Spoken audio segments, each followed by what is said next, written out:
je suis vraiment très content d'être devant vous ce matin, parce que vous êtes si nombreux, et ça fait plaisir de voir l'Église de notre Seigneur bien comme ça. Tout d'abord, avant de partager avec vous quelques réflexions sur un texte que j'ai étudié cette semaine, je voudrais qu'on prie ensemble. Dieu notre Père, nous voulons te remercier ce matin pour cette journée que tu nous donnes d'être ton enfant de ce matin. Merci Père parce que tu nous donnes, que tu nous aimes, que tu nous as donné Jésus-Christ pour effacer nos péchés. Merci pour cet amour infini, cette grâce que tu nous offres. Ce matin, nous te prions que tu sois avec nous, que tu prépares notre cœur, notre esprit, afin de vraiment entendre ton message. Je te prie pour que tu guides toutes choses et que cet partage se passe très bien. C'est moi je veux que nous dans cette Amen. Alors, je pense que le texte qui est affiché n'est pas vraiment familier à vous. C'est au moment où Jésus traverse un moment difficile. D'accord? C'est où Jésus est en train de subir, on va dire, son procès. Et là, il y a Pierre qui le répète 3 fois.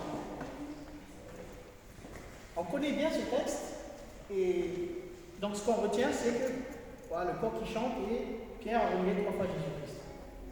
Globalement, c'est ce que j'ai retenu depuis tout enfant, c'est ça. Aujourd'hui, j'aimerais voir avec vous, en nous replongeant un peu dans le contexte et voir en fait quel est l'impact de l'acte de Pierre par rapport à sa mission, d'accord? Parce que Pierre, c'est un des disciples de Jésus-Christ. Et voilà, quels sont les impacts de son acte? Et on verra aussi que c'est pas le seul fautif dans tout ça, d'accord? Les autres disciples aussi ont fait des choses, mais à chaque fois on oublie. Alors, le titre de ce partage, cette réflexion, c'est « Suis-je prêt à suivre Jésus aujourd'hui ?» Alors, j'ai dit sur le mot « aujourd'hui ». Parce que le mot « aujourd'hui », que ce sera demain ou dans un mois, ça peut toujours pour aujourd'hui. C'est-à-dire que c'est une question qu'on doit se poser tous les jours. D'accord?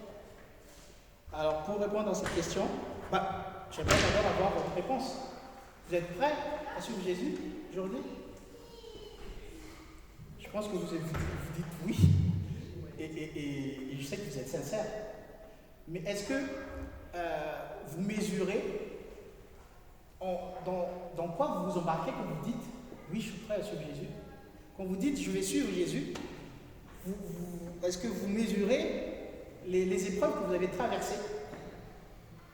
Parce que dire je vais suivre Jésus, c'est bien, je n'ai pas dit que c'est pas bien. Mais est-ce que c'est suffisant? Dans cette semaine, je me suis posé la question et je me dis, mais c'est peut-être pas si évident que ça. D'accord? Et nous allons voir à travers les textes des évangiles, en fait, cette histoire où Jésus il a passé ses dernières heures avant la crucifixion en compagnie des disciples. Pour voir ce que c'est vraiment suivre Jésus. D'accord? Alors, je vous propose de lire ensemble ce qui se trouve dans Matthieu, chapitre 26, les versets 31 à 32. Matthieu, chapitre 26, les versets 31 à 32. Alors là, le contexte, c'est que, voilà, c'est presque le jour de la Pâque. On connaît tous, Jésus se retrouve, partage avec ses disciples. Voilà, le pain, le vin. Et c'est juste après cette scène que le texte intervient. D'accord? Donc Matthieu, chapitre 26, les versets 31 à 32. Lorsque Jésus eut achevé tous ses discours, il dit à ses disciples: vous savez que la Pâque a lieu dans 2 jours et que le Fils de l'homme sera livré pour être crucifié. Alors les principaux sacrificateurs et les anciens du peuple se réunirent dans la cour du souverain sacrificateur appelé Caïphe. Et ils délibéraient sur les moyens d'arrêter Jésus par ruse et de la faire mourir.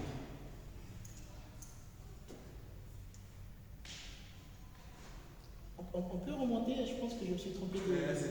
Ah, justement, excusez-moi, je vais avoir aller trop loin.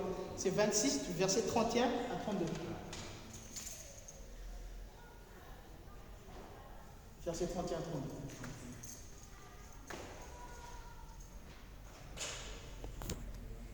Voilà. Alors Jésus leur dit, je serai pour vous tous cette nuit une occasion de chute.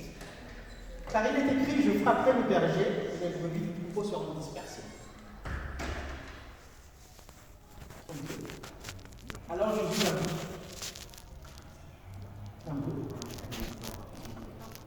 mais après que je serai ressuscité, je vous précéderai en Galilée. Donc là, Jésus est en train d'annoncer en fait une bombe. Ici. Jésus qui est l'occasion de chute. Ça veut dire que on suit Jésus et celui qu'on suit est une occasion de chute pour nous. Donc là, Jésus a vraiment quelque chose qui est vraiment incompréhensible. Bien évidemment, les disciples ont réagi, d'accord? Si nous continuons, verset 33. Verset 33. Pierre réagit. Vous connaissez Pierre, avec un peu fougueux, beaucoup de tempérament.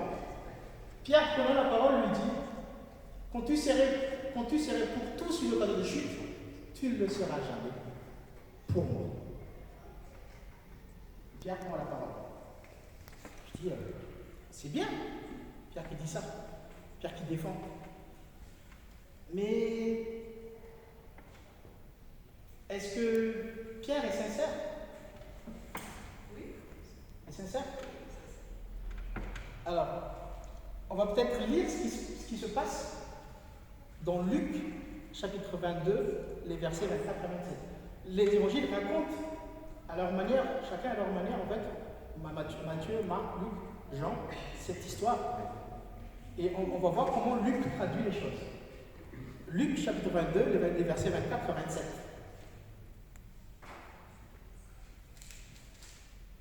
Et vous allez voir dans quel contexte Pierre a dit ces paroles. Luc chapitre 22, les versets 24 à 27. Il se leva aussi parmi les apôtres une contestation. Lequel d'entre eux devrait être estimé le plus grand? Jésus leur dit, les rois des nations les méprisent, et ceux qui les dominent sont appelés bienfaiteurs. Qu'il n'en soit pas de même pour vous, mais que le plus grand parmi vous soit comme le plus petit, et celui qui gouverne comme celui qui sert. 27. Car quel est le plus grand, celui qui est à table ou celui qui sert? N'est-ce pas celui qui est à table? Et moi, cependant, je suis au milieu de vous, celui qui sert. Cet événement se passe au moment où Pierre a répondu. Donc, comprenons maintenant comment Pierre a dit. Regardez là, il a dit, si tous seraient tombés, moi non. Et là, qu'est-ce qu'ils ont dit les disciples? Qui est le plus grand? C'est pour ça qu'il dit, si on regarde vraiment le contexte, Pierre, ce qui l'a poussé à dire ça, c'est peut-être notre motivation. Lorsque j'attire votre attention, je fais une analogie avec ce que nous vivons, parce que nous sommes chrétiens. Lorsque nous disons, Jésus, je vais te suivre. Pourquoi je dis ça? Est-ce que je suis vraiment sincère pour dire aux autres, je suis plus grand? Parce que j'ose dire, si les autres échouent, moi je ne vais pas échouer. Et ça, c'était l'erreur fondamentale de Pierre. Jésus met en garde. Jésus a dit, je serai une occasion de chute. Il a dit que c'est vrai. Et Pierre a dit, mais non, c'est pas vrai.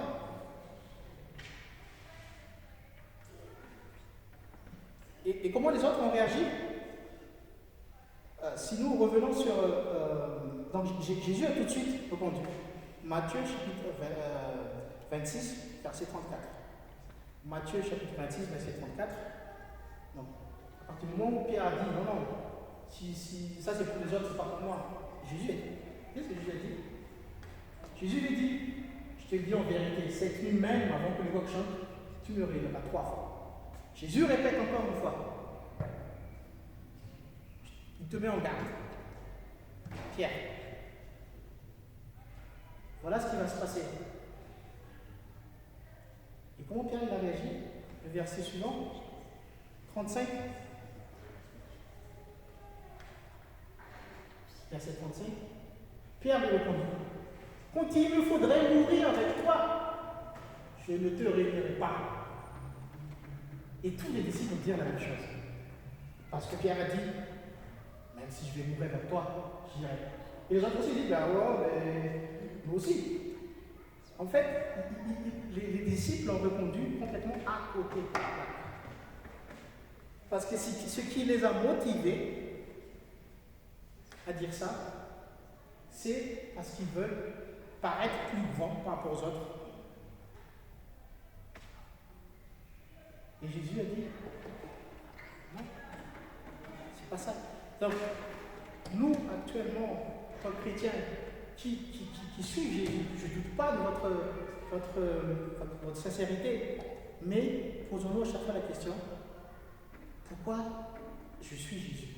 Est-ce que je le fais pour paraître vraiment grand devant les autres?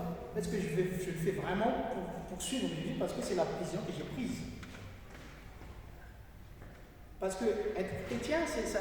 On s'engage. On suit Jésus. Et Jésus, il dit, voilà ce qui vous attend. Voilà en quoi vous vous engagez si vous me suivez. Et Jésus vous dit, vous voulez me suivre? Et là, ça commence à nous faire réfléchir. Parce que l'engagement, c'est important. Et il ne faut pas que notre motivation soit superficielle, c'est une façade. Il faut que ce soit vraiment une conviction. D'accord? C'est ça, être chrétien et suivre Jésus, c'est ça. Suivre Jésus, c'est vraiment, c'est un tout. Pas pour faire plaire aux autres, pas pour nous, mais pour Jésus-Christ. Donc, en fait, ce que j'ai pu retirer de ces quelques textes, c'est que Jésus nous met en garde de ce qui va se passer si nous suivons. Mais souvent, on prend à la légère ce qu'il dit. On prend à la légère. On manque d'humilité. Mais il faut être conscient des risques qui vont se passer. Il faut être conscient de tout ça quand on va suivre. Il ne faut jamais ôter cette idée-là que tout va aller bien, tout va bien se passer, il n'y aura pas de souci parce que je suis. Non, justement, Jésus dit, je serai une occasion de chute pour vous. Donc ça, je pense, à mon avis, c'est vraiment le point fondamental de l'échec qui va suivre après par rapport aux disciples et par rapport à toi. Donc, continuons l'histoire. Au moment venu maintenant, Jésus sera arrêté. D'accord? Les scribes et une poignée de peuple avec des gardes vont partir pour arrêter Jésus-Christ. D'accord? Et c'est dans ce contexte-là que s'inscrit le texte qui sera affiché suivant. Donc, ce qui se trouve toujours pareil, Matthieu chapitre 26, mais dans les versets 47 à 56. Donc là, on va faire un bond dans l'histoire, mais je vais revenir après. Mais je préfère d'abord partir à partir du verset 46, après revenir. Matthieu chapitre 26, les versets 47 à 56. Donc là, le texte, à mon avis, montre la réaction des disciples par rapport à l'arrestation de Jésus-Christ.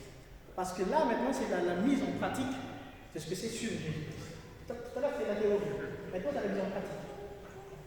Et moi, je pense qu'il y a deux cas de figure. D'accord? Il y a le premier cas, c'est comment les disciples ont réagi. Et l'autre cas de figure, c'est comment Pierre a réagi. Et je pense que ça représente la réaction des chrétiens actuellement face à des épreuves comme celle-là. Donc, comment premier cas de figure, c'est les disciples. Alors, si nous lisons le texte, qu'est-ce qu'on voit? Comme il parlait encore, voici Judas, l'un des 12, arriva avec lui une foule nombreuse armée d'épées et de bâtons, envoyés par les principaux sacrificateurs et par les anciens du peuple. Celui qui le livrait leur avait donné ce signe. Celui que je baiserai, c'est lui, saisissez-le. Aussitôt s'approchant de Jésus, il dit, salut Rabbi, et il le baisa. Là, c'est Judas. Donc, il identifie Jésus comme étant celui qu'on doit arrêter. Jésus lui dit, mon ami, ce que tu es venu faire, fais-le. Alors ces gens s'avancèrent, mirent la main sur Jésus et le saisirent. Et voici un de ceux qui étaient avec Jésus, étendit la main et tira son épée, il frappa le serviteur du souverain serviteur et lui emporta l'oreille. Là, si vous lisez ce qui se passe dans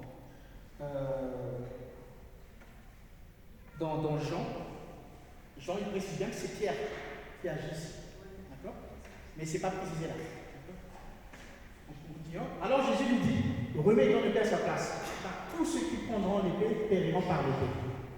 Penses-tu que je ne puisse pas invoquer mon Père qui me donnerait à l'assistance plus de 12 légions d'anges? Continue. Comment donc s'accompliraient les Écritures d'après lesquelles il doit en être ainsi? En ce moment, Jésus dit à la foule, vous êtes venus comme après un brigand avec des épées et des bâtons pour vous emparer de moi. J'étais tous les jours assis parmi vous, enseignant dans le temple, et vous ne m'avez pas saisi. Mais tout cela est arrivé afin que les écrits des prophètes fussent accomplis. Alors tous les disciples l'abandonnèrent et prirent la fuite. En fait, si c'est de résumer, ok, Jésus est arrêté, Pierre essaie de combattre, Jésus dit, calme-toi, je ne veux pas de violence. Dans certaines, je pense que c'est Jean ou Marc qui dit, Jésus a même soigné l'oreille. Jésus a montré que ce n'est pas avec la violence qu'on va répondre. Et Jésus a dit, vous savez que je ne peux pas invoquer le Père qui va m'envoyer 12 anges, 12 légions pour m'aider. En fait, Jésus est en train de dire aux gens, je ne veux pas de violence, je vais me laisser faire. Mais qu'est-ce qui se passe derrière lorsqu'il a dit ça? Alors tous les disciples l'abandonnèrent et prirent la fuite. Parce qu'ils pensaient que Jésus allait combattre. Jésus, c'est voilà. Mais en fait, Jésus dit non, non, c'est pas comme ça que ça se passe. Et ils ont vu que maintenant on est faible. Ils sont partis. Je vous rappelle, là, ce sont les disciples qui ont dit, même si on va y passer, on sera avec toi. Et vous voyez à quel point ils sont complètement plantés. Ce n'est pas de la bonne motivation.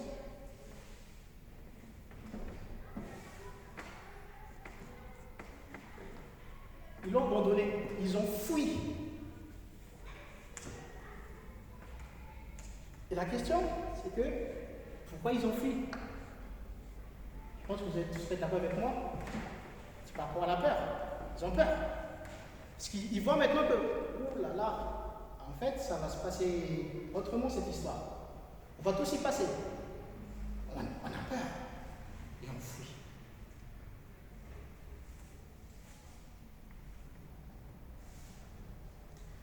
En fait, ils ont fui. Pourquoi ils ont fui? Pourquoi ils ont peur? Parce qu'ils ne sont pas prêts. Ils ne sont pas prêts. Théoriquement, oui, je vais te suivre, je vais faire ci, je vais faire cela. Mais en pratique, est-ce qu'on est prêt? Est-ce qu'on est en phase avec ce qu'on a dit en action? Moi, je pose toute la question. Est-ce que si Jésus me dit, tu veux me suivre aujourd'hui, je serais tendance à dire oui, mais en regardant ce texte, je dis, mais est-ce que je suis réellement prêt? Mais ça ne veut pas dire qu'il faut dire non. Non, je ne suis pas en train de vous dire ça. Je suis en train de juste vous dire qu'on n'est pas prêt. Donc il faut se préparer. Vous savez tous, un athlète, hein, Vous avez beau être Ronaldo, Cristiano Ronaldo ou Lionel Messi, mais si vous n'êtes pas entraîné, vous serez éliminé de la Ligue des Champions en direct. Parce que vous vous entraînez pas. C'est pas parce que vous avez la technique, donc je fais l'analogie entre la technique et votre connaissance, votre croyance en Jésus-Christ. D'accord? Et pour moi, vraiment, l'entraînement, c'est vraiment cette mise en pratique. Hein? Il faut, comme disait Aimé Jacquet à Pires, muscle ton jeu. Il faut muscler notre vie spirituelle. Mais par quoi? Parce qu'on n'est pas prêt. Et Jésus nous montre comment il faut faire. Parce que c'est normal d'avoir peur. Et la question que je me suis posée, c'est qu'est-ce que je ferais à leur place? Au début, je me disais, mais j'arrive pas à répondre à cette question. Moi, je vais dire, qu'est-ce que Jésus aurait fait à la place? Je préfère renvoyer la question à Jésus. Et Jésus a montré. Maintenant, nous allons revenir un peu, parce que là, on a sauté une étape. On va revenir dans les versets. Versets 36 à 46. Matthieu, chapitre 26, les versets 36 à 46. Et vous allez voir que même Jésus, il a eu peur. Donc la peur, c'est normal qu'on a peur. 36. Là-dessus, Jésus alla avec eux dans un lieu appelé Gethsémani. Et il dit aux disciples, asseyez-vous ici pendant que je m'éloignerai pour prier. Là déjà, Jésus, il n'est pas allé tout seul, il a quand même pris quelques disciples avec lui. C'est normal, parce qu'il n'a pas envie d'affronter ça tout seul, même pour aller prier. Ok? La suite. Il prit avec lui Pierre et les deux fils de Zébédée, et il commença à évoquer la tristesse et les angoisses. Jésus leur montre vraiment qu'il est angoissé. Il a peur. Il a peur de ce qui va arriver. Donc la peur, c'est normal. C'est normal qu'on l'a. Si on n'a pas la peur, c'est pas normal. La suite, il leur dit alors, mon âme est triste jusqu'à la mort. Restez ici et veillez avec moi. Donc là, Jésus dit, voilà, ça craint. Mais restez avec moi, je vais prier, vous aussi vous priez. Puis, en fait quelques pas en avant, il se jeta sur sa face, il pria ainsi. Regardez bien la prière de Jésus. C'est révélateur quand même. Mon Père, s'il est possible que cette coupe s'éloigne de moi, toutefois, non pas ce que je veux, mais ce que tu veux. On voit bien que c'est difficile pour Jésus tout ça. Mais, qu'est-ce qu'il a fait? Il s'est entraîné. Mais je pense que cette histoire, c'est vraiment fait exprès pour nous montrer l'exemple. D'accord? Il a ramené ses disciples avec lui pour prier. Il a demandé à son Père, ça il a dit, voilà ce que je ressens. Mais, voilà que ce soit ta volonté qui soit faite.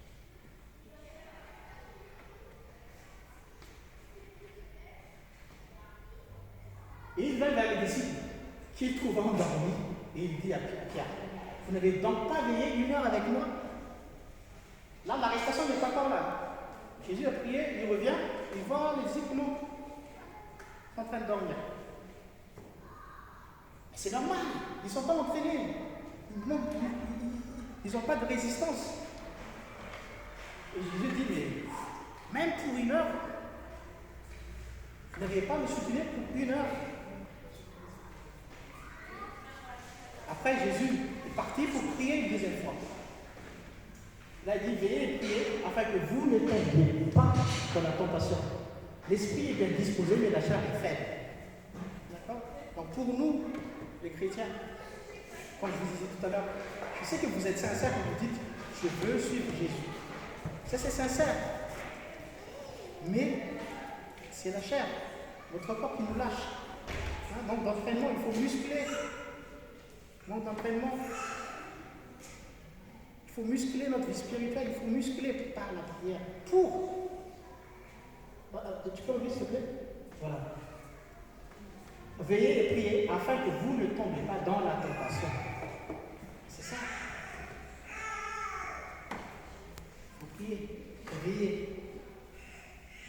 Après Jésus est parti prier une deuxième fois. D'accord? On peut continuer s'il te plaît? Il se met une seconde fois et il pria ainsi. Mon Père, s'il n'est pas possible, il répète la même chose. Que cette coupe s'éloigne sans que je les vois, sans que Dieu la voie, que ta volonté soit faite. C'est vraiment une prière similaire. Après, il revient voir les disciples, qu'est-ce qui se passe? Il revient, il les trouve encore endormis, car leur était apaisé. La deuxième fois, ah oui, ils ne sont pas prêts. Et Jésus dit toujours la même chose, hein. On continue. Il écouta un seul homme, il pria pour la troisième fois, répétant les mêmes paroles. Vous voyez bien qu'il a fait 3 fois pour vous dire, ça c'est l'entraînement, quand on répète les choses, c'est vraiment pour s'entraîner. Si on fait une chose, c'est pour acquérir quelques compétences, c'est pour apprendre. Mais quand on refait la même chose 3 fois, pour moi c'est un entraînement. Comme les sportifs, ils répètent les mêmes gestes, les mêmes tactiques. Après, parce qu'il ne suffit pas de dire je veux suivre Jésus pour pouvoir vraiment réellement suivre Jésus. Et là, il faut de l'entraînement. Et Jésus a montré vraiment un exemple. Il est allé 3 fois dire presque les mêmes paroles. Et c'est ça le secret. Si les disciples qui ont fui tout à l'heure, ils étaient prêts, même s'ils avaient peur, mais s'ils arrivaient vraiment à muscler leur vie spirituelle avec les prières, les supplications, je pense qu'ils n'auraient pas fui. Et ce sera aussi le cas de nous tous. Mais ça, on ne s'entraîne pas, on s'entraîne uniquement quand on est conscient qu'il y a un enjeu, quand on accepte qu'on n'est pas à la hauteur. Donc tous les jours, il faut toujours se dire, je ne suis pas prêt. Est-ce que je suis prêt? Non, je ne suis pas prêt. Donc il faut que je m'entraîne. Donc c'est tous les jours qu'il faut se poser cette question. Et rien n'est jamais acquis, définitivement. Parce que la tentation, il a dit, sinon vous allez tomber dans la tentation. Donc, chers frères et sœurs, c'est ça. C'est ça, suivre Jésus, c'est ça. Et le dire, c'est bien. Et ça commence par ça. Mais aussi, dans la pratique, c'est toujours avoir cette humilité qu'on n'est pas seul, on n'y arrive pas. Il faut muscler sa vie spirituelle avec des prières. C'est ce que Jésus a fait. Il a prié 3 fois. Il a montré qu'il est faible. Il dit, éloigne-moi cette coupe. Mais il a dit que son secret d'avancer sont faits. Dans d'autres, alors, on ne va pas lire le texte, mais si vous lisez,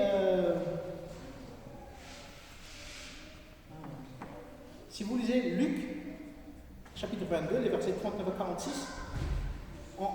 Luc rajoute un détail. Il a dit, quand Jésus a prié, Dieu a envoyé même un ange pour le réconforter, pour l'encourager. Donc c'est là que nous allons puiser notre force, notre ressource. C'est ça notre ressource. C'est là où nous allons nous ressourcer. Parce que c'est une mission, c'est une responsabilité, c'est un devoir de suivre Jésus-Christ. Et Jésus a montré où est-ce que nous allons nous ressourcer. Malgré la peur qu'on a, on va avoir peur. Ça c'est normal. Jésus a eu peur. Il était angoissé. Il le dit. Il n'a pas honte de le dire. Donc ayons un peu cette humilité de dire, mais ok, je suis faible. Il me faut l'aide de mon Dieu. C'est ça suivre Jésus. Donc ça, on va dire que c'est la réponse que j'apporte au premier cas de figure. Je vous l'ai dit tout à l'heure, dès qu'ils ont vu que Jésus n'allait pas se battre, qu'ils allaient passer, les disciples l'ont abandonné. Il y a un deuxième cas de figure, qui est celui de Pierre. Un peu spécial, il m'intrigue énormément. Quand j'ai lu le texte, je dis waouh. Prenons maintenant le cas de figure de Pierre. Donc, comme j'ai cité tout à l'heure, dès que les gardes sont arrivés pour aider Jésus, Pierre il a sorti l'épée, il a. Tout de suite, on voit tout de suite qu'il a un tempérament, il a cette réaction, on va dire, trop impulsive. Voilà, il a la hâte, il n'est pas trop réfléchi, mais il agit. Et ça peut nous arriver aussi en tant que chrétiens. On peut avoir ce comportement, on réagit, on pense pouvoir faire du bien, mais en fait, Jésus dit que ce n'est pas la violence qu'il faut régler ça. Mais on peut être dans ce cas de figure où on n'a pas peur. Parce que franchement, si je voyais je sais pas, plusieurs gardes qui arrivent comme ça, il va tout seul avec mon épée. Moi, je sais mon épée. Mais lui, qu'est-ce qu'il a fait? Il a sorti, il a attaqué direct. Parce que c'est son tempérament, agressif, violent. Mais, donc, on peut aussi être dans ce cas de figure. D'accord? Mais ça, il faut le contrôler. Jésus a montré que ce n'est pas avec la violence qu'il faut faire. Je dis, mais tu n'as pas besoin de me protéger. Je n'ai qu'à demander à mon Père et les anges vont venir pour m'aider. Mais ce n'est pas comme ça qu'il faut faire. Donc Pierre il s'est calmé, Jésus a soigné l'oreille de la garde, des gardes. Et qu'est-ce qui s'est passé derrière? Les autres ont fui. Sauf Pierre. Là, il n'a pas fui, Pierre. Lisons le texte. Pierre, il n'a pas fui. Lisons ce qui se trouve toujours dans Marc cette fois-ci. Marc chapitre 14. Marc chapitre 14, et verset 53 sur 12. Je suis désolé, j'ai été obligé vraiment de prendre les 4 évangiles pour expliquer vraiment, avoir le plus de détails. D'accord? Donc c'est pour ça que je bascule sur le texte, mais je pense que c'est le seul moyen pour voir vraiment ce qui se passe. D'accord? Donc là, on va basculer sur Marc chapitre 14, les versets 53 72, pour voir un peu quelle a été la réaction de Pierre. Alors, donc là, ils sont en train d'amener Jésus. Donc, ils amenèrent Jésus, c'est le souverain sacrificateur, où ils s'assemblèrent tous, les principaux sacrificateurs, les anciens et les scribes. Et 24. Pierre le suivit de loin, jusque dans l'intérieur de la cour du souverain sacrificateur. Il s'assit avec le serviteur et il se chauffait près du feu. On voit que Pierre suit.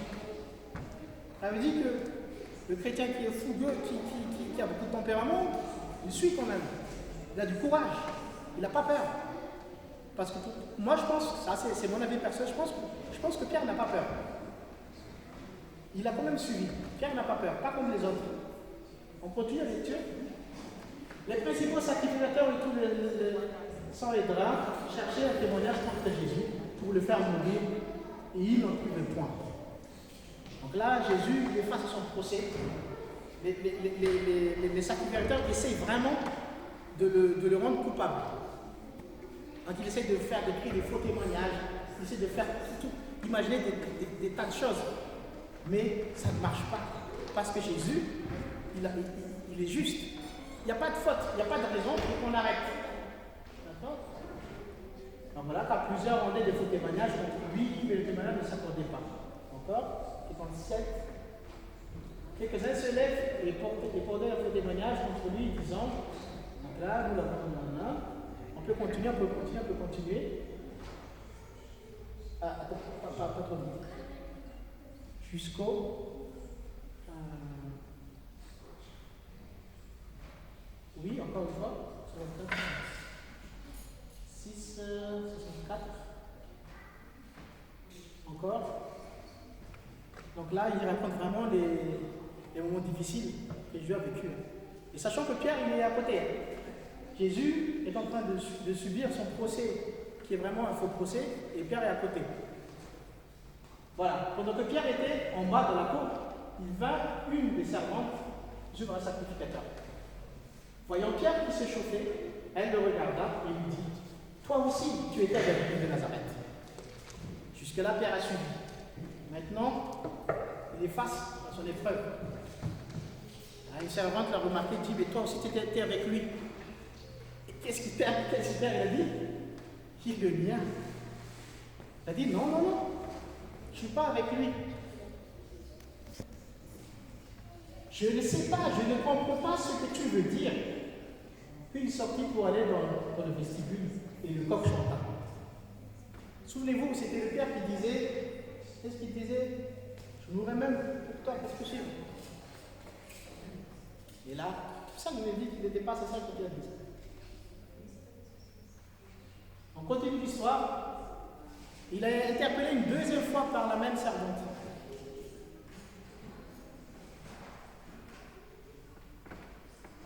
Certainement, tu es de ces jours-là, car tu es Galiléen. Ça, c'est la troisième fois. Mais chaque fois, Pierre reniait. Alors, quel est ce cas de figure de Pierre. Il n'a pas peur, il est fougueux et il suit Jésus. Mais à un moment donné, quand on lui pose la question, il est calé. Moi, j'interprète la réaction de Pierre comme... Parce que, regardez bien ce qui a été dit. Il a dit, Pierre le suivit de loin. Il suivit de loin. Il s'est arrêté dans la cour, juste à côté de Jésus-Christ. Donc il n'a pas abandonné Jésus comme les autres, mais il le suivait, mais de loin. Déjà, il a mis une distance. Et ce qui est vraiment saisissant et vraiment symbolique, qu'est-ce qu'il a fait? Il s'est assis avec les serviteurs de ceux qui l'accusent. Et même, alors, après, il y a encore quoi? Il s'est chauffé au feu avec eux. Et ça, c'est très symbolique. Quand on s'assoit avec des gens et qu'on se réchauffe à côté, ça veut tout dire. D'accord? Pierre, il a dit, il a choisi son camp. Alors, ne fais pas dire, j'ai pas dit qu'il ne faut pas se mêler aux gens.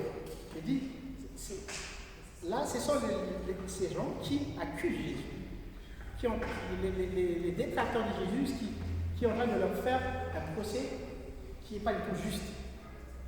Et Pierre, il suit Jésus, mais en même temps, il se met, il va se conformer avec ces gens-là. Donc il suit à moitié Jésus, mais il a l'impression qu'il a quand même un autre pied dans l'autre camp. Et ça, je fais l'analogie avec nous actuellement.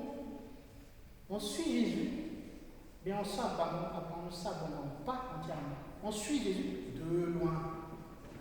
Parce qu'on tient encore nos mauvaises habitudes, les choses qui nous arrangent, et on fait des compromis, et on essaie de concilier tout ça dans notre démarche pour suivre Jésus. Et ça ne va pas. Parce que soit on suit Jésus, soit on ne suit pas Jésus. Se chauffer avec du feu, ça veut dire que là, vous êtes vraiment bien. S'il avait froid, pourquoi il n'avait pas demandé à Jésus de le réchauffer? Mais pourquoi il se mit à cause? Ça veut dire qu'il a choisi ce point. Donc en fait, ce qui se passe, c'est que pour moi, c'est vraiment la personne qui n'est pas totalement, entièrement décidée. Il sait qu'il doit suivre Jésus, mais il n'abandonne pas les mauvaises habitudes. Il essaie de faire des compromis dans notre vie. Et ça, je pense que c'est assez courant dans notre vie chrétienne. En tout cas, moi, je suis là-dedans. Encore une fois, je n'ai pas dit, vous devez vous vivre dans un bunker et être éloigné de tout le monde. Parce que les serviteurs ici représentent vraiment ceux qui accusent Jésus. Donc là, je représente, pour moi, c'est vraiment le péché, qu'on n'arrive pas vraiment à s'en débarrasser. On fait une complaisance avec ça, et en même temps, on essaie de suivre Jésus avec l'autre pied. Et ça ne marche pas. Suivre Jésus, il faut prendre une décision aujourd'hui. Et c'est pour ça que je dis, cette question, il faut vraiment se la poser tous les jours. Parce que c'est sûr, on va tomber dans le piège. Mais, heureusement que Dieu est là, Dieu est amour, il nous pardonne. Et c'est à nous de vraiment faire l'effort de dire, mais ça suffit les gars. Avec tous ces compromis, parce que des fois, on se dit, ben oui, mais je vais déjà à l'église, je fais les dîners, les offrandes, je participe à ceci, je peux quand même m'autoriser à faire cela, parce que c'est ni vu ni connu, mais ça ne marche pas. Suivre Jésus, c'est en entier, pas quelque chose de moitié. Et la preuve, Pierre est tombé dans le piège. Parce qu'à partir du moment où il a été découvert, mais en fait, toi, tu es de l'autre camp. Et qu'est-ce qu'il a choisi? Il a choisi de ne pas reconnaître Jésus, il a renié Jésus. Donc que ce soit dans le premier cas de figure, dans le deuxième cas de figure, on sera perdu.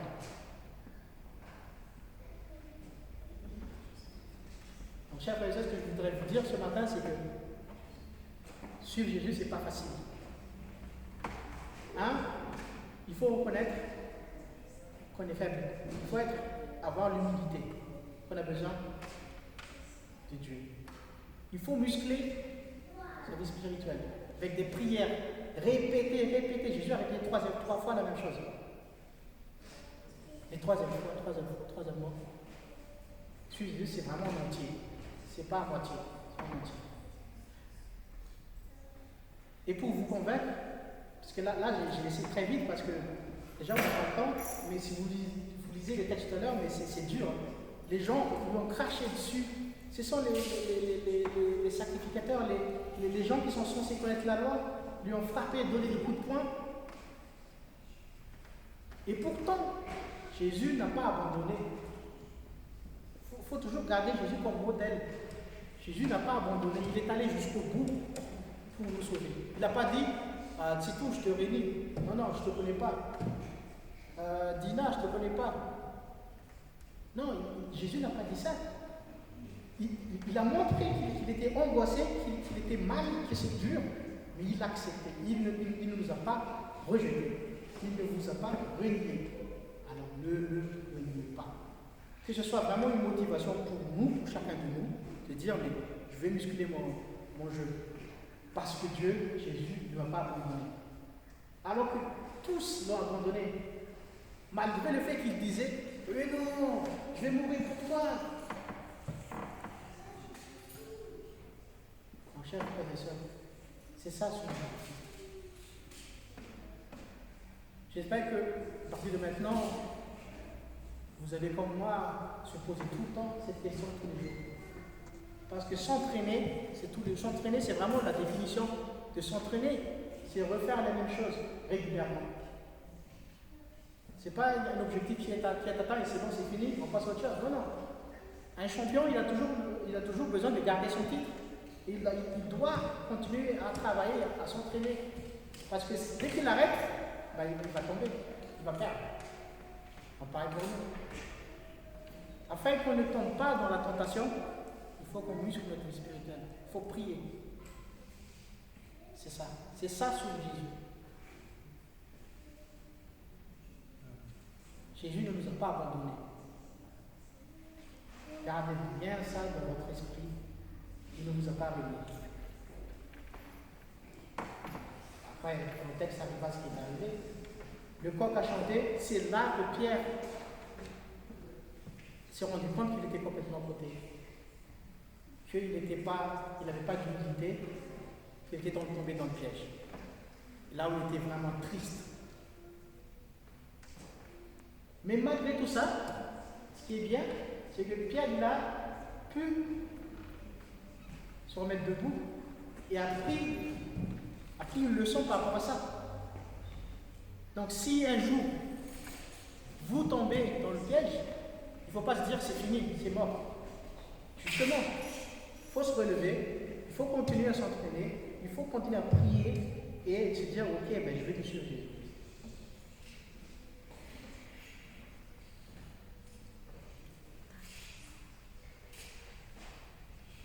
C'est ça être chrétien. Et moi, ça me fait mal quand je lis le texte que je vois à quel point Jésus s'est humilié, il a accepté ils l'ont craché dessus. Ils l'ont donné des coups de poing, mais il n'a pas abandonné. Donc, chers frères et sœurs, n'abandonnez pas. C'est notre combat.